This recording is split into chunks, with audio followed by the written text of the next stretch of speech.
هزة أرضية في مرسى مطروح شعر خلالها المواطنون بحالة من الرعب بعد كارثة دانيال. دولة عربية تحذر من التنين. أهلا بكم. هزة أرضية في مرسى مطروح، حيث تساءل بعض المواطنون عن حدوث هزة أرضية شعروا خلالها بحالة من الرعب، وذلك في خلال الساعات الأولى من يوم الأربعاء، حيث أعلن المعهد القومي للبحوث الفلكية وقوع زلزال على بعد 265 كيلومتر شمال غربي مرسى مطروح منذ قليل، وكانت قوته 4 درجات 53 من 100 درجة على مقياس ريختر، ووقع على عمق 13 كيلومتر، ولم يرد ما يفيد بالشعور بالهزة أو وقوع خسائر في الأرواح أو الممتلكات. وأيضا أعلن المعهد القومي للبحوث الفلكية تسجيل محطات الشبكات القومية لرصد الزلازل اليوم أن هذه الهزة الأرضية التي حدثت اليوم كانت على بعد 265 كيلومتر شمال غربي مرسى مطروح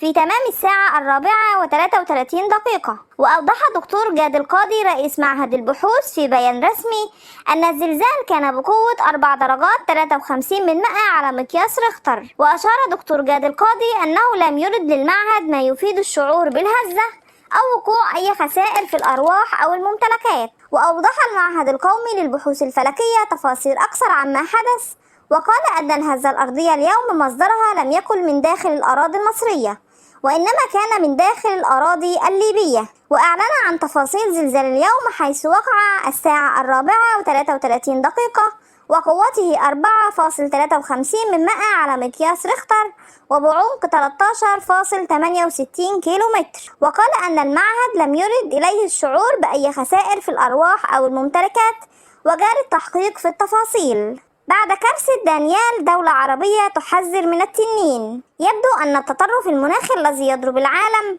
لم ينتهي بعد، حيث تحذر هيئة الأرصاد الجوية في مصر من كارثة بيئية تلوح في الأفق. فما هي؟